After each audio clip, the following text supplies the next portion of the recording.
My journey had started like any other, delivering products to stores in those little towns, almost lost in time. I had traveled those routes so many times that I knew every curve and every pothole in the road. I always thought my job was simple: load, unload, drive. But that night, everything changed. It was late when my partner Luis and I were heading back to the plant. The sky had darkened quickly, and the first drops of rain began to fall just as we passed the last town. Fatigue weighed on us both. We had spent the whole day delivering boxes of Coca-Cola, but we wanted to get home on time, or at least to the plant, before the storm worsened. The wind started to whistle through the trees, and the air grew thick, as if something heavy floated in the atmosphere. "I hope it doesn't hit us harder," I commented while looking at the horizon, which was darkening faster than normal. Luis, sitting next to me, nodded with a worried grimace. Suddenly, the truck's engine began to fail. A strange noise, like a dry thud, echoed from under the hood. I tried to ignore it at first, but the engine roared weakly. I pressed the accelerator hard, but the truck responded with a shudder as if something had broken. Moments later, the truck simply died. Everything went dark. We were stuck in the middle of nowhere on a road that cut through the hills, with the rain pouring down. There was no sign of other vehicles, no lights from houses or stores, only the sound of the water hitting the windshield and the murmur of the wind slipping through the windows. Luis looked at me with worried eyes. "What do we do now?" he asked, even though we both knew the answer. "We'll have to wait for the rain to stop, and then we'll check." "I don't think we can do much in this darkness." We took refuge inside the truck, hoping that the storm would pass soon, but it didn't. The rain pounded the roof fiercely, and the night grew denser. Nothing was visible beyond the windshield, as if the entire world had closed around us. The darkness was complete. We sat there in silence, listening to the incessant drumming of the rain when suddenly something shook the truck. It was a loud, dry thud, as if something heavy had hit the side of the vehicle. Luis and I immediately looked at each other, confused, thinking that perhaps something had fallen from a tree, even though there weren't any trees nearby. "What was that?" Luis whispered. Although we were alone, I didn't respond. I got out of my seat and peeked out the window, but everything was the same. The rain continued to fall, dense and constant, and the road remained empty. No sign of life, no soul, not even an animal. But the thought had been real. I had felt it. Something or someone had shaken the truck. I returned to my seat, trying to calm myself, when another blow, stronger than the first, made the entire vehicle sway. "What the hell is that?" Luis exclaimed, visibly nervous. I tried to calm him, but the truth was I was scared too. My heart raced, and my mind raced to find an explanation, an animal, an accident. But nothing seemed to make sense. We were in the middle of nowhere, and there were no signs of life around us. It was then that we heard it, a strange, guttural sound, something between a growl and a screech, unlike anything I had heard before. It was a low, deep sound that pierced the bones. It started distant, as if coming from afar, but grew louder and closer. "That's not an animal," Luis murmured, his eyes wide and terrified, fixed on the windshield, trying to see something in the darkness. Suddenly, the sound ceased. Everything fell silent. Even the rain seemed to diminish. But the calm didn't give us peace. I felt a presence, something I couldn't see but knew was there, nearby, watching us. "I'm going to go see what it is," I said, trying to convince myself it was the right thing to do. Luis tried to stop me, but I couldn't sit there waiting. I grabbed a flashlight and opened the truck door. Instantly, the rain soaked me, and the chill of the night air pierced my skin. I shone the light around nothing, just the wet asphalt and the bushes on the roadside moving in the wind. I took a few steps toward the front of the truck to check the engine. But then I saw it. There was something in the darkness. Without saying a word, Luis and I started the truck and drove away from that place as fast as we could. I didn't look back. I didn't want to know if that thing was still there, watching us. Our colleagues thought it had just been fatigue, that the storm and darkness had played a trick on us. But I know what I saw. I know what I felt.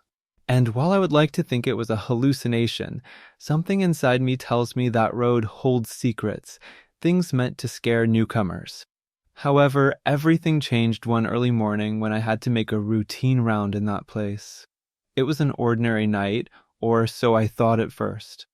I had been assigned the night shift to check on some pipes that had been failing in the old water treatment plant located in the old building. Although I wasn't excited about the idea of being alone in that place, I assumed it would be a quick task. The air in that part of the building was always heavier and colder. At the end of the hallway was an area that used to be closed off, where old equipment and junk that had been out of use for years was stored. Nobody should be there, yet the screams continued to bounce off the concrete walls like distorted echoes. My first thought was that someone had gotten trapped.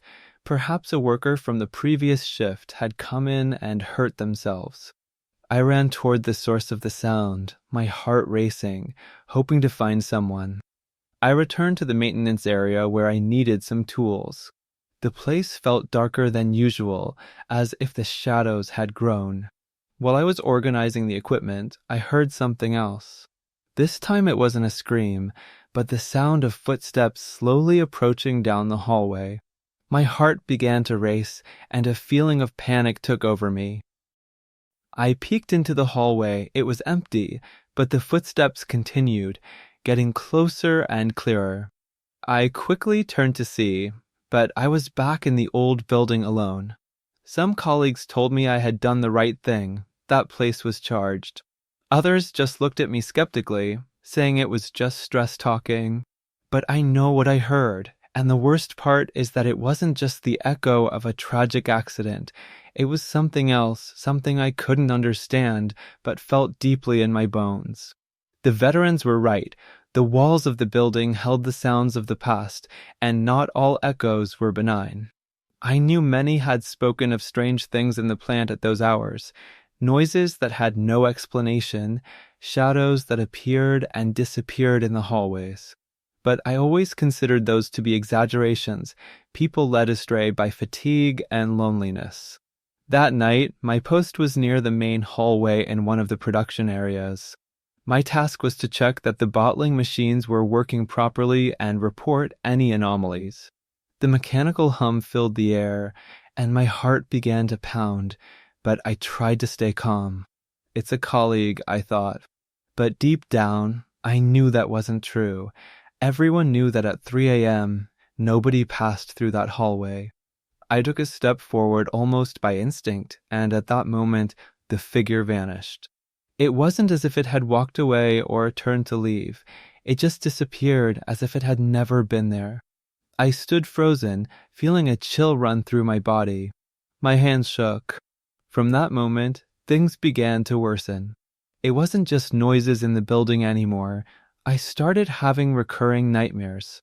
I dreamed of the plant, that endless hallway, and the figure watching me from the darkness.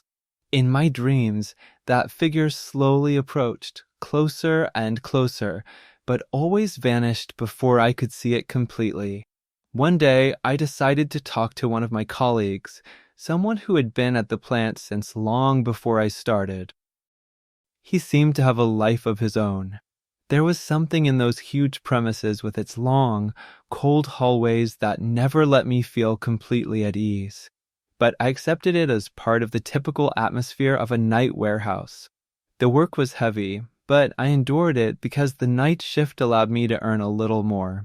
After my shift, I watched the other workers leave in groups while I preferred to stay a few more minutes to enjoy a moment of silence. One day, the younger guard stopped me as I tried to greet the older man. "Are you looking for someone?" he asked in a serious tone. "The usual guard," I replied, confused. "What guard?" he said, frowning. I pointed to the older man still standing next to him. The young guard looked in that direction, but nobody was there. From then on, things only worsened. I found myself alone more frequently, trapped in that oppressive atmosphere. I began to dread those quiet hours. The work was never finished, always the same routine. I felt as if the plant itself was watching me. But the hardest moment came when the plant received a strange call about a fatal accident. I had to stay alone for the night to check everything was fine. That night, I didn't want to stay. I knew something was wrong. My instincts screamed that it was not a good idea to be there alone. At first, everything seemed normal. I was alone in the main production area, and my task was to ensure the machines were running smoothly. But after a while, I began to feel a heavy presence that crept behind me, filling the air with tension. It was that feeling of being watched, of not being alone. I went to the bathroom, hoping that when I returned, the unsettling feeling would have disappeared. But it didn't. The moment I returned to the hall, I heard a whisper. I immediately stopped and turned toward the sound, but there was no one there. "Who's there?" I called, trying to sound confident, but my voice trembled. The answer was only silence. The lights flickered, and I felt a gust of cold wind sweep through the corridor. I looked for the light switch, but the power failed. Suddenly, the machines began to work on their own, making strange sounds, and I felt the oppressive weight of the atmosphere. I was terrified, paralyzed. The darkness closed in around me, and I began to hear the whispers again, this time clearer, calling my name. Then I saw it again, the same figure. This time, it was closer than ever, standing at the end of the hall. I had no idea what it wanted from me, but I felt it looking deep into my soul, piercing through my heart. The echo of the whispers grew louder, and the temperature dropped. I wanted to scream, but I couldn't. I felt as if the very air was being stolen from my lungs. I ran blindly through the dark hall, dodging the machinery, looking for a way out. The whispers became desperate cries, almost pleading. I ran out of the main production area, stumbled to the exit, and felt an enormous force pushing against my back. I opened the door and slammed it shut behind me, panting. After that night, I resigned. I could no longer work in that plant. The place was filled with stories. There were legends of workers who never returned home, tales of the spirits that roamed those halls. But while many saw them as mere urban legends, I had lived through it. Those echoes remained in my heart, a reminder of the time I faced the darkness alone. Now, when I see a Coca-Cola truck pass by, I can't help but feel a shiver run through me. The horror that hid within those walls is something I can never forget. I never returned to the plant, but I often wonder if someone else is facing the same shadows that plagued me that night.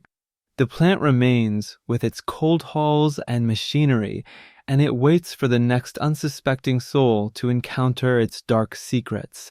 As I stumbled out of the plant, my heart racing, I felt a strange compulsion to look back. The door swung shut behind me with a heavy thud, but through the glass I saw her. The figure, more distinct than ever, stood in the shadows, her face obscured, but her eyes glimmering with an unnatural light. Just as I turned to flee, the lights inside flickered violently, and a deafening crash echoed from within. I froze, paralyzed by fear, but curiosity tugged at me, urging me to step closer. What had happened? Was someone else in there? As I approached the entrance, I heard a voice, soft yet unmistakable. "Help me," it whispered, laced with desperation. It was a voice I recognized. It was mine. Suddenly, the door swung open, and I was pulled back into the darkness of the plant, as if an unseen force had snatched me. Panic surged through me, but it was too late. I was inside again. The lights dimmed to an eerie glow, revealing the same figure standing just a few feet away.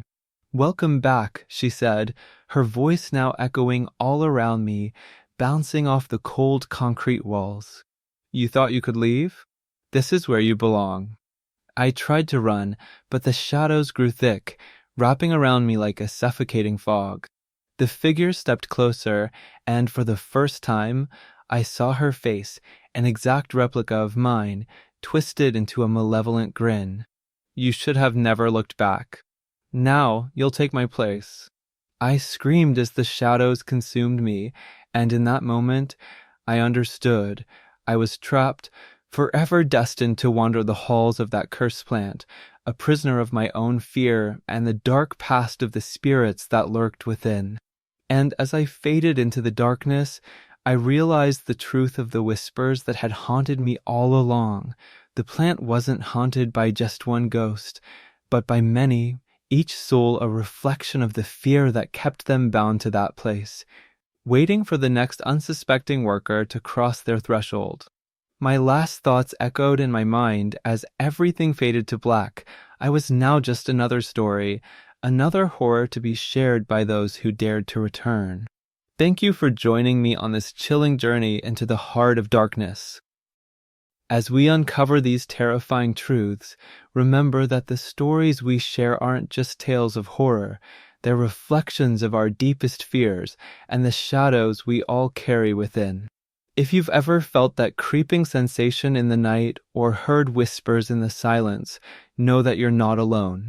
We all grapple with our own ghosts, and it's through sharing these experiences that we find solace and strength.